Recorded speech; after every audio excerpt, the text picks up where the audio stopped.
Hey, last week we kicked off a series, Love, Dates, and Heartbreaks. Yeah, exactly. And so last week we kicked it off and we talked about two myths. I looked at two myths, and one of them was the right person myth. And it was that myth of, well, if I could just meet the right person, everything would change. And in the process of trying to find that one, I'm just going to just completely give everything over to every single person I meet along the way and hope that it's the right person. And maybe if I move in with them and then I figure it out that it's not, then maybe I just met the wrong right person, that it's the right person for somebody else, but it's not the right person for me. And we looked at that myth and we broke it down, and we realized that in fact is a lie. And then we also looked at a myth that was called the promise myth. And that's the myth that maybe you're in a relationship and you just think that if you would meet this guy at the altar and you would marry him, that everything would change. And all of a sudden, in the flick of an I do, that he would become the man of your dreams. And every signal, every red flag, every mistake, everything that he's ever done to you would just be completely vanished. And you would be happily ever after if you could just finally marry this guy. Wrong. That's a lie too. And so we also learned that following Jesus just doesn't make you better at life. It doesn't make your life better. Rather, it makes you better at life. It makes you better at becoming the person that you're supposed to be, because when you choose to follow Jesus, right, he will lead you in the direction of relational integrity. Why? Because Jesus, whether you know this or not, is all about relationships. Let me prove it. In the very beginning of time, God created the heavens and God created the earth, and he created humanity, and he gave each one of us personalities. And with those personalities, the Bible says that God created us in his image. And so if we were created in his image, that means that we are naturally relational people. That means that we were created for relationship. We were made for relationship. Even more than that, you were made for relationship.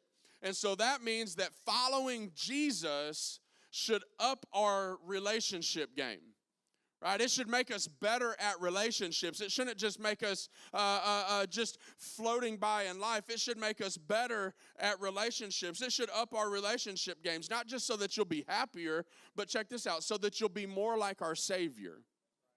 Because Jesus is all about relationships. I mean, he really is. Here's the thing, and you may misunderstand this, but I'm going to just go ahead and throw it out there anyways. But when you see him in the Gospels, when you read the Gospels, Jesus' invitation is not just pray to me. It is not just promise to me, and it's definitely not negotiate with me. I mean, some of you guys are better negotiators than Samuel L. Jackson. I mean, you guys got this negotiating thing figured out. But that's not what he says. His invitation in the Gospels is actually this: follow me. His invitation is follow me. It's not negotiate with me. It's not promise me if I bond you out that you'll live for me. It's not all of these things. It's follow me. Yeah, but that means I got to change a lot of stuff, and I got to do a lot of stuff, and I'm not really sure what the next step is going to look like, because it seems like from my experience, Jesus only shows me the next step. Listen, dog, you've tried taking 3 steps ahead, and you've never gotten there yet. You fall flat on your face every single time, and so he says, follow me. He says, listen, I'm going to take you somewhere, and I'm going to take you somewhere memorable. I'm going to take you somewhere demanding. I'm going to take you somewhere that's rewarding. And I can do all that through just one simple command. One simple command. And if you can do that, if you can understand it fully, it has the potential to change everything, especially relationally. And so here's what Jesus left with his first century followers, with his boys, with the disciples, with the ones that was hanging out with him. And it's so simple. I mean, really, we have made this complicated. Pastors across the nation have made it complicated. Church folk has made it complicated. I mean, people in the church have made it complicated, yet it's so simple. And basically, Jesus, I believe, was just like, hey, guys, guys, look, if you forget everything else, my command is this. Everything else that I say hinges on this. Everything. If you forgot everything, remember this. Just remember this one thing. And he says, love each other. Love each other. But now that I've said this, I don't want you to just love how you've been loved. I don't want you to replicate the insecurity love, the insecure love that you have been modeled your entire life. I don't want you to replicate that. Don't replicate how your broken family has loved you. Don't replicate how all these sugar daddies, baby daddies, men have treated people. Don't replicate that love. Don't replicate the love that all of these things. Don't do it like that. Don't replicate, how you hear love or how you imagine love, like the Notebook. Everybody wants to love like the Notebook, right? And until I can find that guy, if I can find my Ryan Gosling, everything would be great. No. And he says, no, don't do that. But you have to love each other as I have loved you. See, that's a completely different kind of love. And so today we're going to pick up right here, and I'm going to talk for a little bit from the topic of the fine print. The fine print. We're going to look at some of the fine print, because how many of us know there's always fine print, right? Like this is a different kind of fine print, though. Like a lot of us attribute fine print with the bad side effects from the advertised medications.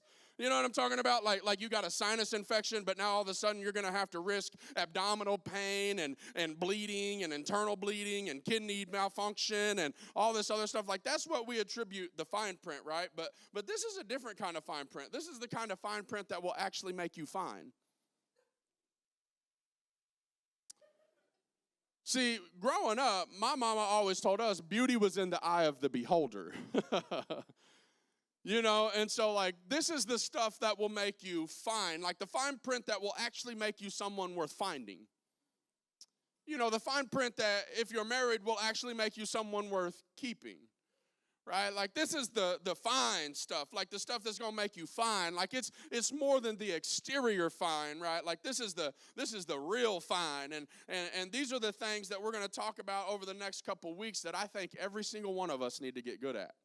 Because if we can get good at some of these things, listen, like dating, even though no one has ever told you this before maybe, dating is just actually practice. See, it really is. It's just practice, right? Like you should be dating to marry. You should be practicing what it's going to be like married. Well, not like that, because you guys have been doing that for a while. We ain't talking about playing house. We're talking about actually like communicating and, doing the things that married people actually build their relationship around. But dating is actually just practice. So while everybody else is in society is trying to get better in bed, right? What? Why is it so strange whenever I say something about sex? Everybody's talking about, everybody's doing it. Literally. But all of a sudden, when the pastor says the 3-letter word, listen, there's 4-letter words that come through your tube in the living room that Jesus wouldn't even want to sit in front of and hear. But we let our kids.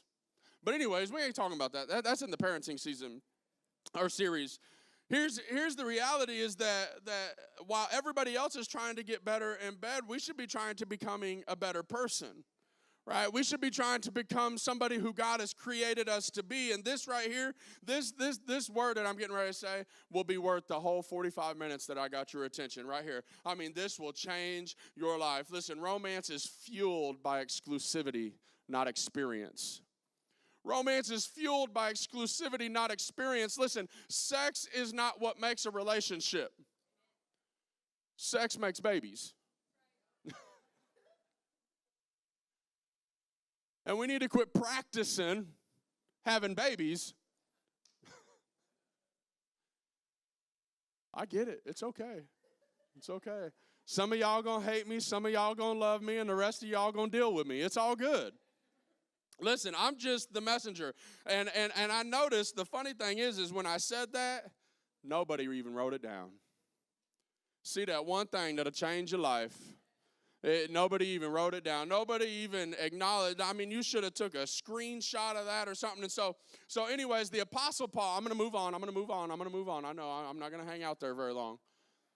But the Apostle Paul, what he does is he brings us the fine print. And here's what he did. He come along after Jesus, and he took Jesus' single command, love others like I have loved you, and he takes it to the Gentile world. The Gentile world is the ones that did not know Jesus. They're the ones that were basically lost, right? They didn't have a relationship with God. They didn't understand the things of God. This was the Gentile people, the non-Jewish world, and he realizes that he's going to confront a challenging culture here, and so he fleshes it out, and he takes it to them so that they can understand what Jesus' command, I want you to love as I have loved you, what it really means. And so one of the reasons I was talking about this to the guys in the Reach Home the other day, I love the Apostle Paul. Like I always read, I find myself when I do my personal study, I find myself in the letters of Paul a lot because I love the letters of Paul. When I was in prison, it discipled me, and that's what I love about it. His clear instruction whenever you're reading one of his letters, I mean, it is, hey, this is what you need to do. And he's writing to the churches, and he says, hey, this is what you need to do. Oh, yeah, hey, by the way, this is what you should do here, and this is what you should do there. Oh, yeah, and you shouldn't do that here, but you need to do this here. And in fact, he even actually calls some people out by name because of the sin that they're doing in the church, and some of it is the hanky-panky, but we ain't going to talk about all that right now. I'm going to get back to this, because I don't want to offend anybody, right? But he's not giving, she's like, done did it. But he's not giving new commands. I mean, the Apostle Paul is not giving them new commands. He's simply just giving us applications of Jesus' one command. And that's love each other. Love each other as I have loved you. And that's why I love the instruction from Paul, because he always ties it back to everything about being in Christ, being about Christ, being about how Christ loves you. And he's not just giving us a new command. He's saying, hey, he's like, hey, here's what living this thing out actually looks like. Like, I want you guys to love each other, and here's what this actually looks like. So essentially, the Apostle Paul comes along, and he defines love for us. But not our kind of love, though. And I'm going somewhere, right? Because it's not our kind of love. This is what Christ's love looks like towards us when Jesus says, hey, you're to love each other the way that I have loved you through Christ, right? And Paul says, here's exactly what that looks like. And we're going to look at 1 Corinthians 13. Of course, how can you talk about love, dates, and heartbreaks and not go into the chapter of love, right? And so we're going to look at the fine print. We're going to look at the fine print. What does love actually mean? Well, 1 Corinthians 13, starting in verse 4, he says this: love is patient. Love is kind. It does not envy. It does not boast. It is not proud. It does not dishonor others. It is not self-seeking. It is not easily angered. It keeps no record of wrongdoings. Right? Paul says, hey, this is the kind of love God demonstrated to us and for us through Christ. And yeah, here's what it looks like. And he says, love is patient. Love is patient. Like, it is patient. Love is not pushy. Did you know that, ladies? I want you to catch this. If someone is pushing you, he's not loving you. If he's pushing you, love actually pushes you to give them room. Right? It allows you to actually give them space because you don't want to be pushed. You shouldn't want to be rushed. That's why you should keep sacred what's sacred. Right? If he's pushing you to do something that the Bible says that you shouldn't do, then I would suggest or even guess that he doesn't love you the way that he says he does.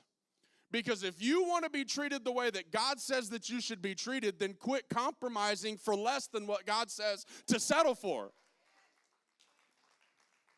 Because we always want something that we don't have. We want this great idea of something, but we don't want to wait for it. But love is patient. Love waits. It don't push. It actually allows a time for something that is sacred, something that's worth waiting for. Listen, ladies, you are worth waiting for. Why do we settle for something less than the best? Like, you want the best, but you want it like J.G. Wentworth, and I want it now. You don't need a J.G. Wentworth kind of love. You need something that's worth something. You need something that values you. You need something that's going to wait for you. You need something that's going to allow the goodness of God to be manifested through you. Because love is patient. Love actually chooses. This is the cool thing about love is love chooses because love is actually a choice. You see, somebody has to choose to love you. And if they're not choosing to love you, if they're not choosing to be patient, then how can they say that they love you? How can they say that they love you if they're not even choosing to be patient? Love doesn't pressure. It actually chooses to move at the other person's pace. All right, it's saying, hey, look, I know you ain't there yet, but I'm willing to wait. I'm willing to stay with you. I'm willing to live this thing out, and I'm going to be patient with you because I know that I need to get at your pace. It don't pressure the other person to match our pace, which I understand is not natural, right? Because a lot of the times, love is a decision that we have to make, and love is a decision to pause rather than push. But see, a lot of us, we don't want to pause. We don't want to have to wait. It's like we want it, we want what we want, and we want it now. And I get it, it's not natural, but what is natural? Right? What really is natural? Like, I think natural, a lot of the times we attribute our pace to natural.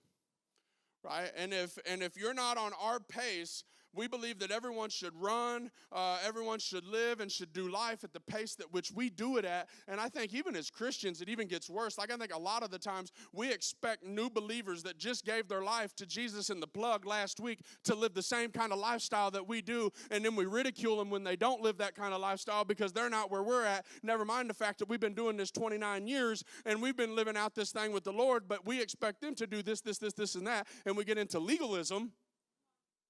And we neglect relationship. But see, religion bound people. Religion killed Jesus. But relationship allowed him to lay down his life.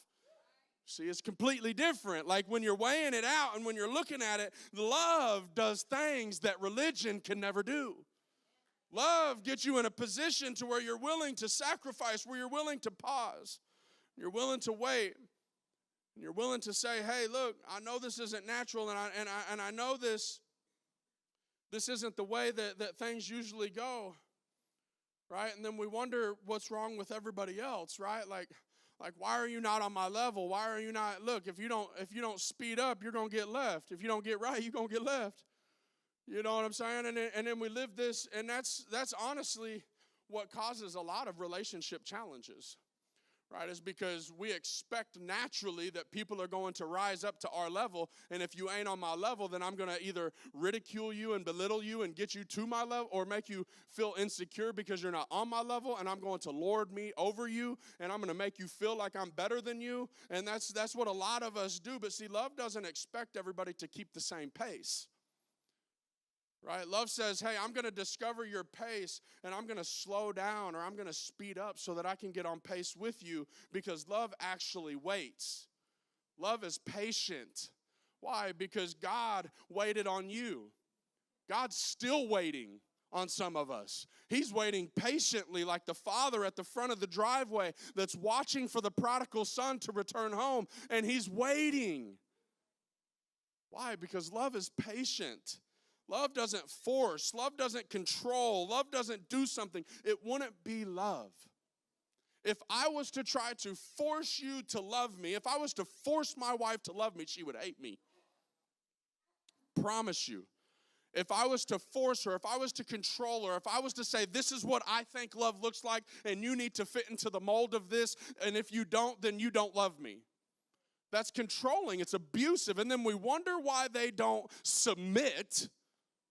We try to use these biblical terms. Well, you need to submit unto your husband. You know the funny thing, and I shouldn't get off track because I got a lot of stuff to cover. But a lot of people want a Proverbs 31 wife. But did you realize that there's 30 Proverbs before that attend to the man? You want a Proverbs 31 lady, but you don't want to be a Proverbs 1 through 30 man.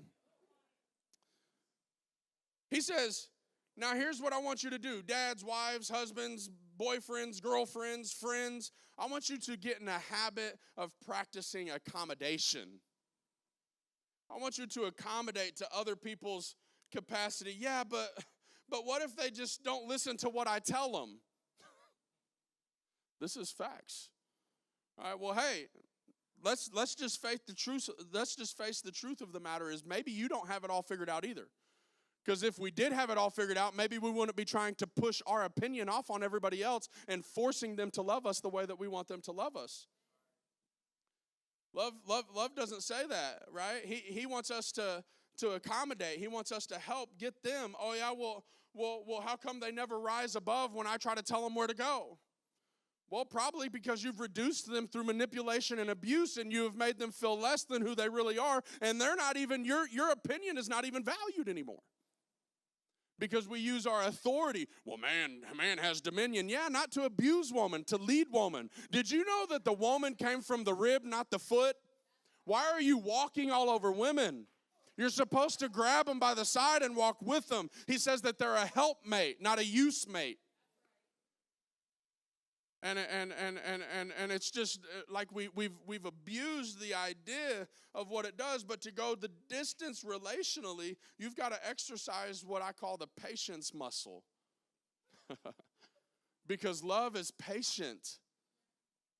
And the way that you exercise that muscle is by practicing it now in all circumstances that you encounter.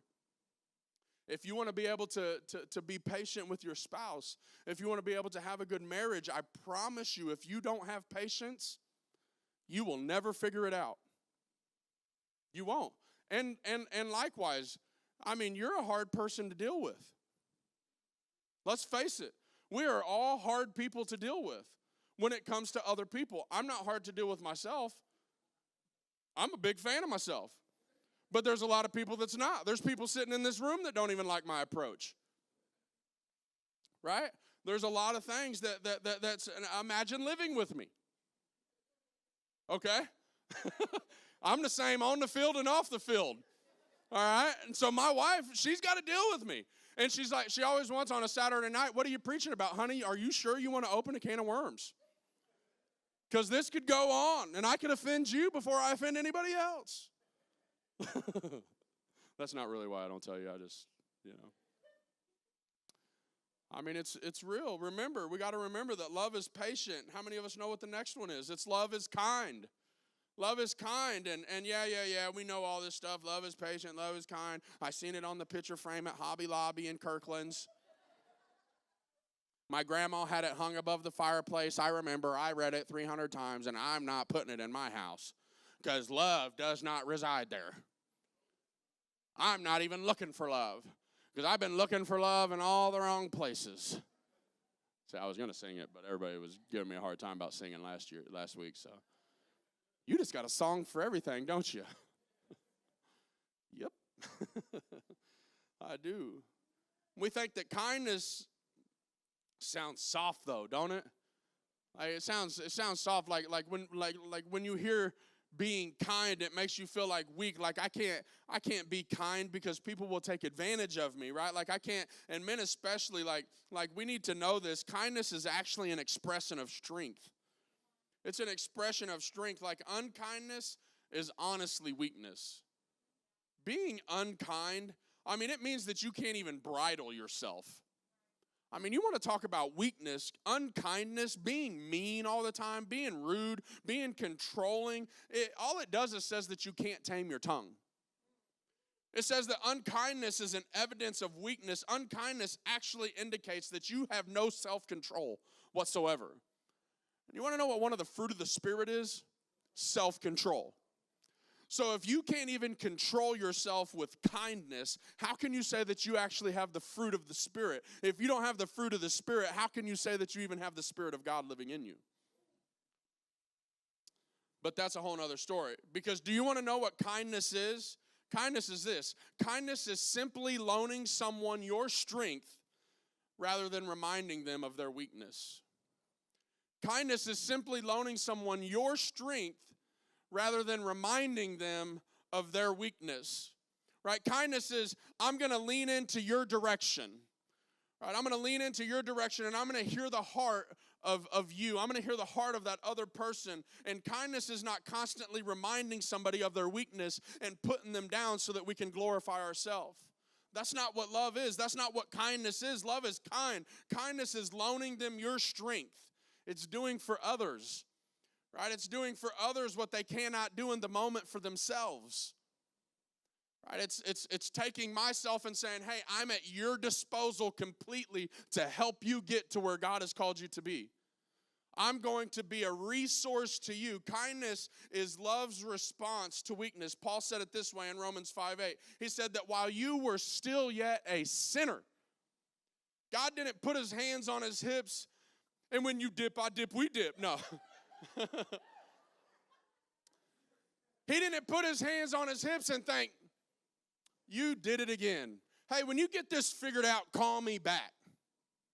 No, he didn't do that. No, he says that while you were yet a sinner, while you were looking through the portals of history, while you're reminiscing about all the things that you've done, all the promises, all the broken promises, all of the commitments and the vows and the things that you've screwed up, and knowing that you're still a filthy sinner today, that every single one of us deserves nothing but death, and anything less than what we get there, we should be glorifying the heavens with. Because if the rocks don't, or if I don't cry out, the rocks will. I mean, our lives should be glorifying God in everything that we do, yet we compromise in so many areas. But he says that while we were still a sinner, that Christ died for you. Listen, he loaned you his strength in the middle of your weakness. In the midst of all your weaknesses. So here's a good question. What's your go-to response to weakness? What's your go-to response to weakness in other people?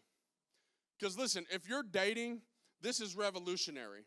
You should pay very close attention to this. If you're dating, for one, I don't know why you're not taking notes already. And if you aren't, then you should be, because for one, it's going to help you have peace and loving relationships. And for two, you get to hang out closer to Jesus when you get to heaven. It's somewhere in the Bible. I just can't point to it. Okay, I'm kidding. It's really not. But I'm not going to say that either. I rebuke that thought because somebody's going to be offended. But here's the reality is that you need to pay close attention to this, because you need to pay close attention to other people's go-to response to weakness in other people. Why? Because check this out. While somebody is pursuing you, they are on their best behavior. And I'll prove it. Well, ever since I've had sex with him, he just acts different. Because he got what he wanted. You are useless. You're disposable at this point. But if you'd have made him wait, he'd have left before. And you would have solved yourself a lot of heartache. You would have never even had to worry about all the stuff that you're dealing with now if you would have just waited. But you need to realize, you need to pay close attention to their response to weakness, because their response to weakness in others will eventually be their response to you.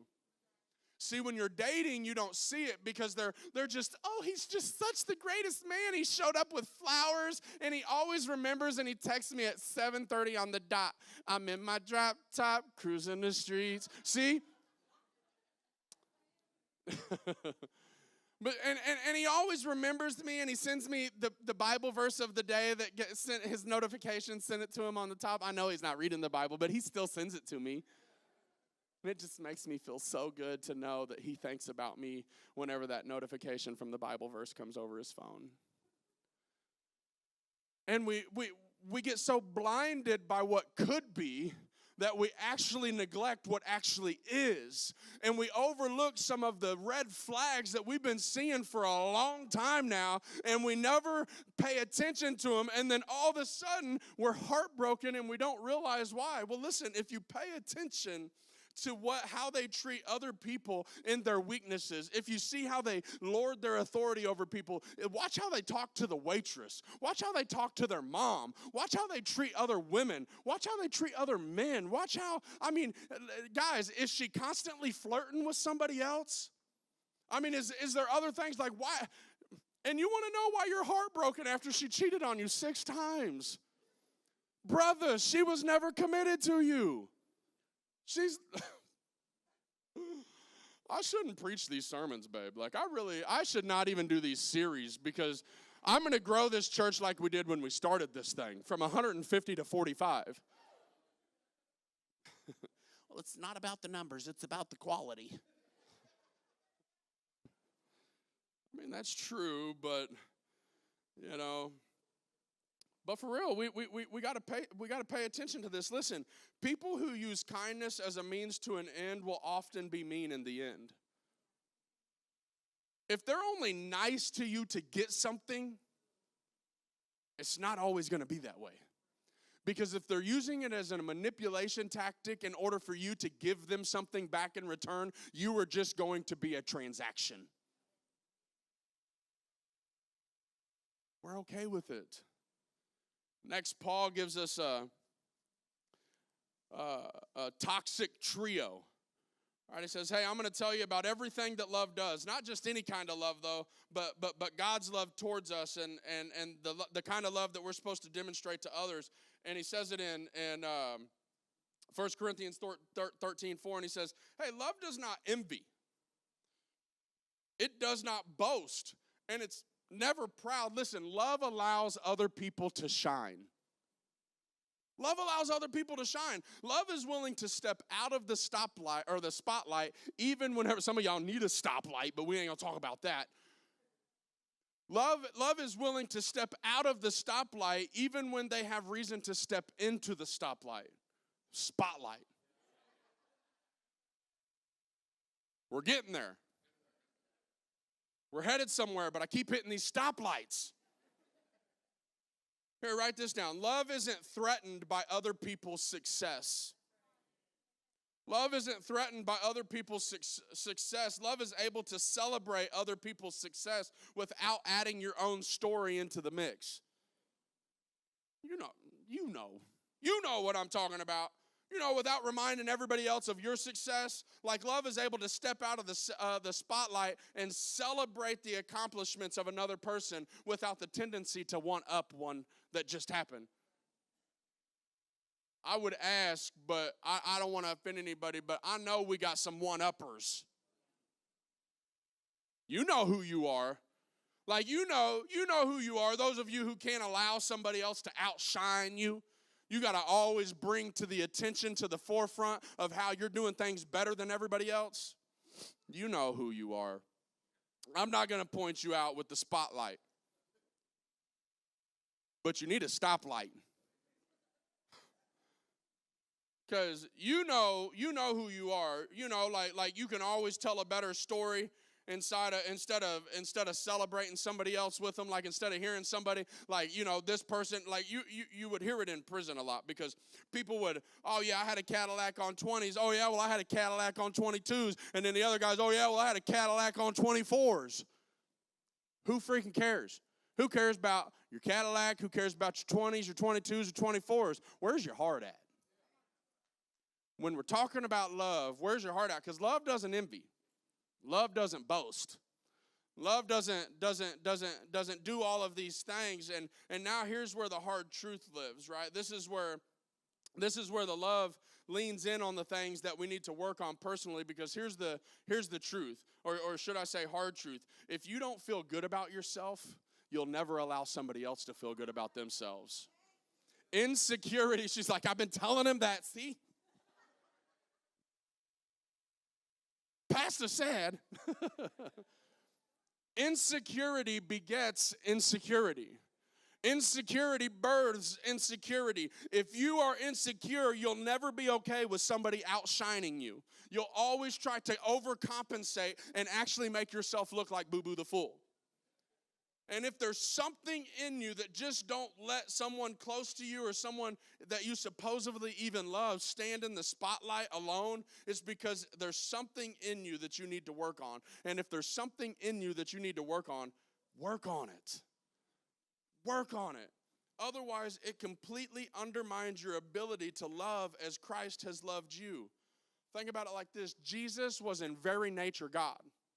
The book of Timothy says that he came and dwelt among men, like he was God in the flesh, but he did not allow his equality to God to move him to grasp that he was equal with God and move in a capacity that he used it. He could have been over all the Pharisees and taunted them and did all kinds of stuff with stuff, but instead he came and he sat with the lowly.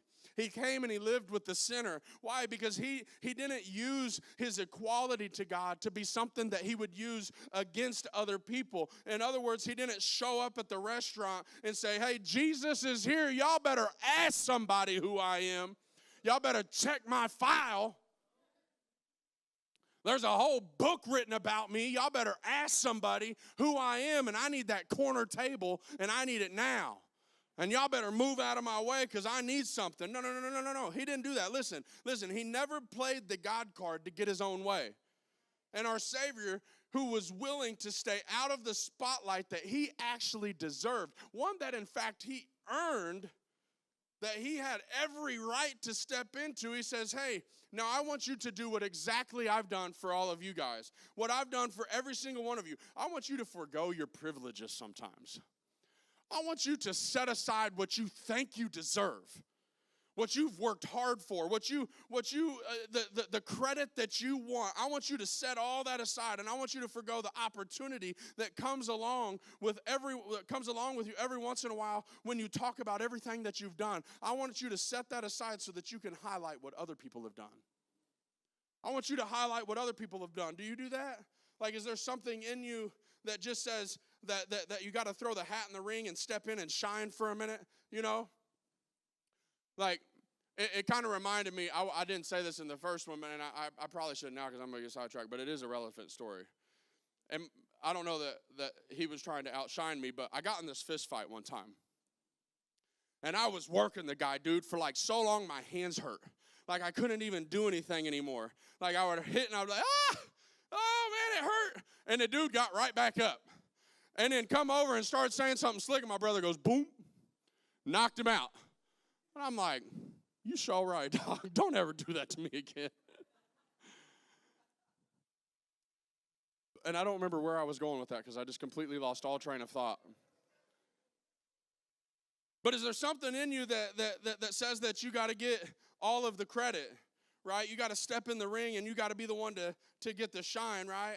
Or is there some kind of negative in you that just, you got to think about, like somebody's telling a story about somebody that you can't stand? You know what I'm talking about. Like you have bitterness and unforgiveness in your heart, and they're telling a story about them, and you can't celebrate that person with them because you know who you know them as, and you're not willing to do that. So instead, you would choose gossip and slander, which is unbiblical, in order to bring that person down to your level because you can't allow them to be celebrated in front of you because you're not willing to celebrate them because they've offended you. We ain't talking about that, though. We talking about, get back to love. Okay, seriously. Pay close attention to the internal reactions of success of people that are closest to you. Because it's going to determine everything. I mean, it really will. Listen, life takes the big head out of most people anyways. You don't need to take on that job. Like a lot of us are like, well, Pastor, what if they get a big head? I just don't want to lift them up too much. So what? Celebrate them. Nobody else in life is. Celebrate somebody for a change. Celebrate your wife. Celebrate somebody. I mean, do you allow yourself to have your husband bragged on you, or have your husband bragged on in front of you? Or can you not stand it because you guys got into a fight last night?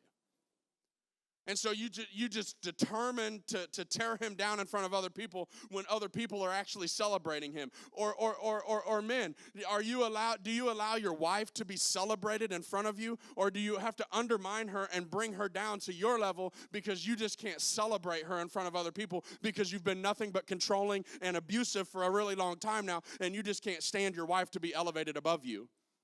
And so you have to tell a story that brings her back down to your level. Right? That's not love. That's not what love really is. Well, I just don't want him to get a big head. So what? That's none of your business. Right? Like life literally takes the big head out of most people anyways. You don't need to take on that job. Circumstances have a way of removing that, of bringing people down. I mean, we've all got insecurities. right? We need to be people's biggest fans and lift them up, especially our spouses. Like, we need to be celebrating them and lifting them up. I mean, how difficult is it for us to celebrate the success of the people that we are close to, right? Because if we have struggles and strains with this, like, we've got to get something right. We've got work to do. And the issue, honestly, isn't just our personal character. It's an issue with our ability to love like God loved us. And his command is to love like I loved you. Love others like I have loved you. And this next one that I have to try to cover really fast is really important. Honestly, so important that I probably should have spent the whole sermon on it, but we've got a lot of content to cover, and so I'm not doing that. But this one, it's really not a word that's used much in our culture, but it says this in 1 Corinthians 13:5. He says, love does not dishonor others. Love doesn't behave disgracefully.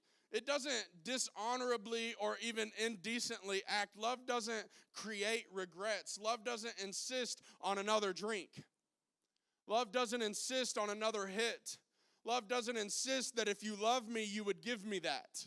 If you did this, then you would give me that. If you really think I'm beautiful, then you would do this. If you really think that you love me, then why are you not doing it? You say that you love me, but we've been dating a month and you never gave me anything. Love doesn't do that because love doesn't dishonor. Gentlemen, let me ask you this. Do you know how unique that you would be in our world or in our culture if you decided to say today that I will never dishonor another woman in my life?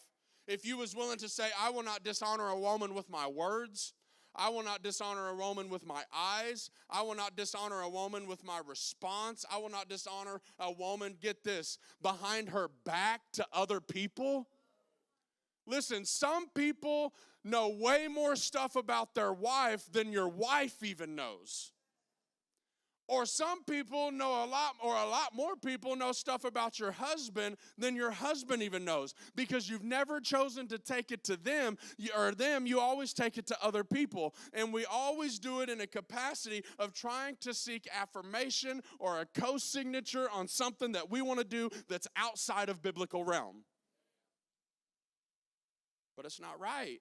And think about it, what it would do. Think about how unique we would be if we chose to not dishonor and we decide, hey, I'm going to honor women the way that Christ has honored me, the way that God has honored me. I refuse to be another woman's regret. Do you realize how unique that would make you? And I mean, more importantly than that, do you know how much more like Christ that would make you? Unfortunately, we don't use this term very much, honor. But I'm telling you this, honor is at the heart of every satisfying relationship. It is literally the epicenter of every satisfying relationship. I mean, if you want to know the very key to my wife and I's success is I honor her. And she honors me. And it covers a lot of other stuff because I'm willing to allow her to be celebrated. I'm willing to allow to celebrate her. I'm willing to be patient with her. I'm willing to be kind to her. I'm willing to do all of these things. And I'm willing to do it because honor is at the heart of every satisfying relationship. And the Apostle Paul, he does this a straight solid, for real, for real. And he actually defines honor for us. And here's what he said. Here's what it looks like. You ready for this? He says, if you want to honor another person, here's the practical side of it. Just treat them like they're above yourself. Just value others like they're above yourself. So you mean just to value others above yourself, I have to act like they're more valuable than me? No, that's not what I'm saying. They're not more valuable than you, but you should treat them like they are. See, that's the key. They don't have to be more valuable. See, that can go in a codependency realm, and it can actually take you to another realm of insecurities and a whole lot of other stuff. But that's not what I'm saying. It's saying that, hey, I'm going to remove myself from the equation. I'm going to treat you like you are more important. Why? Because that's what Christ did for you. He allowed himself to be taken out of the equation so that you could be added into a relationship with God. That is what love does. Love substitutes. Love allows you to set yourself aside and allow somebody else to get the limelight. Come on, I mean, Jesus literally went to the cross. And what did he say? He said, if a person is willing to lay down their life for another. Literally, physically lay down their life for another. Now, whether or not their life is actually more valuable than yours isn't the issue. The fact is that they would submit themselves to you, that they would put themselves under you and take your burden on them because Jesus modeled this for us. I mean, what if we had somebody that was going through it, and instead of giving them all of the information that they needed, we was willing to just say, hey, you know what? I'm willing to take on that burden, and I'm willing to walk this through with you, and I'm willing to do whatever. My resources are your resources. I'm available to you. I'm going to allow you. The Bible says that they will know us by our love for one another, and it's talking about the body of Christ. And but how come so often the world can't even identify the body of Christ because we're ugly and we hate people and we act like we love people, but it's only in word and not in deed. We get to a place where it's just crooked and corrupt, and we've got so many other things that we've got to do. And here's the thing, is that we know how to do this. By treating other people greater than ourselves, we know how to do this. And you want to know how I know?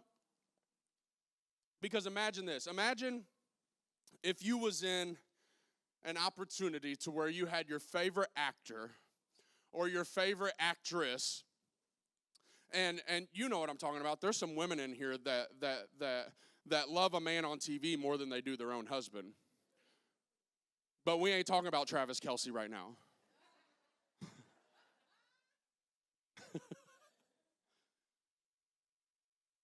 And so...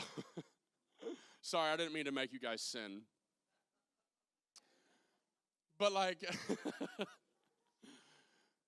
but just imagine this. Imagine if you had an opportunity to meet with your favorite actor or actress or Stephen Furtick or, one of these other preachers that are on TV that are publicized and have a big platform, or what about even like your favorite recording artist, that you would potentially be a groupie over and would compromise your entire living if you could just chase the bus around? Like, what happens if you had just an opportunity to have dinner with just the two of you?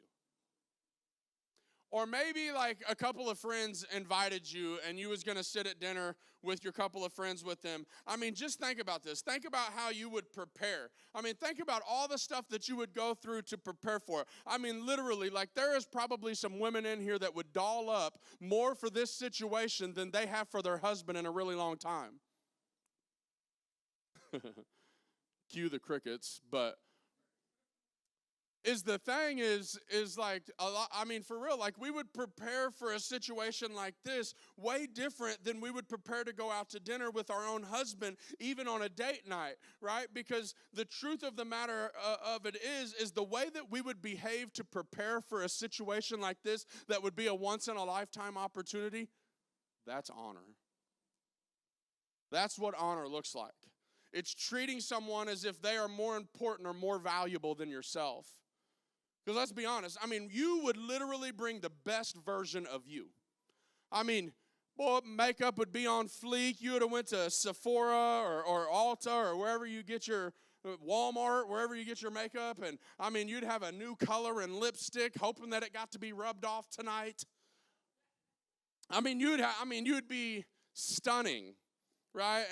And you would walk into this, and I mean, you would just be the best version of you like you was whenever you met your wife and you was dating. And you was the best version trying to capture her, that best version. And you would show up early, and even if they arrived, I bet you want to say, hey, Denzel, bro. You late one more time, dog, and this ain't going to happen, dog. Why you have me sitting here like this? You just going to show up late. Knowing I was here on time, waiting you. Did you see what it took for me to get ready to even be here? Like, and the audacity of you. No. See, if your favorite actor or your favorite actress or recording artist or Jesus was going to have dinner with you, you're actually going to defer. And if they were late, what would happen? You'd be like, hey, look, man, it's really not a big deal. Matter of fact, I actually was kind of late myself. Never mind, you was there an hour and a half early. right? Like you would lie just to make the whole situation even seem better for them, so that you would accommodate that person more, and it would make their feelings feel as if they didn't feel as bad, because you would compensate and help them feel better about themselves, because you would remove yourself out of the situation. And you say, no, it's not a big deal. I'm just honored to have dinner with you. I just appreciate you taking the time and setting it aside for me, because I just want to have dinner with you, and I'm just so thankful. And the reality is we know how to do this, right? We just choose not to do it in all of our relationships. We just choose not to honor other people more than we want to be honored, because we don't want to do that. And I'm going to close with this, let me give you some really dangerous advice really quick. And I thought about taking this out of the sermon, but I didn't. Don't stay in a relationship where you're constantly and consistently dishonored. If you're dating someone, right? If you're dating someone and you're consistently dishonored, or consistently, constantly dishonored, you need to drop that fool like a bad habit. I mean, for real, like right now, like you can get your phone out. I give you permission. We'll do a 50-second intermission, and we'll allow you to actually text this person and tell them, hey, we're done, and then change your phone number. Get rid of it. Now, if you're married, we need to do counseling. You got more steps, because you thought that this was the right person. You thought the promise was going to change everything, and it didn't, and now we got to figure out some other steps. But if you're dating and you are constantly being treated in a dishonorable fashion, then I'm telling you right now, you need to get rid of it, because if you're constantly put down, and dishonored, eventually you will come to the conclusion that you're just not worthy of honor. And then what happens is you conclude that you're just a dishonorable person, and you actually allow yourself to behave dishonorably, because that's just how you've always seen yourself. That's how you've always identified yourself, as you're not even worthy of honor. But here's the reality of it, is you need to get out of that, because you are actually inherently honorable. I mean, you are more valuable than you can even imagine. And I don't care what anybody has told you, is I know this, and I may not even know you. But here's the reality, is the value of something is determined by the value that would pay for it. You can sell a car for twice as much as it's worth. That determined the value of that car. Just because somebody else said that it was this much, if you sold it for that much, that's what it is. This is economics 101. The value of something is determined by the price that is paid for it. Listen, you were bought at a price. You were bought at a price. God sent his son into this world to pay a price for you, and you're not even your own. In fact, you are extraordinarily valuable. And you deserve to be honored because of who you belong to. Listen, don't be the one to dishonor another person. Don't be that. Jesus' command was not for you to be dishonored. It was not for you to be treated in such a fashion. It was such a fashion that he said, hey, I'm going to lay down my life so that you can be valued, so that you can see your worth, because I'm willing to lay down my life for another person, because you are important and you are valuable to God. You are what matters to God. You are the very heartbeat of God, so much so that he took his son from heaven and he said, hey, I'm going to send you down, and I want you to live a perfect, spotless life, so that you can be the blood of the Lamb, so that you can be the ultimate sacrifice, so that the people, the children of God, can finally understand that they can have a personal relationship with Jesus, or with God through Jesus, because you are valuable. You are worth so much more than what we have settled for. Did you know that? Like, you are worth more. Like, God gave his life. He gave his son's life for you. The least we could do is live for him. All right, I believe that he's calling us to something higher and something greater than anything that we've settled for, anything that we've lived for, anything else outside of God. I believe there's something greater. If I could have everybody stand.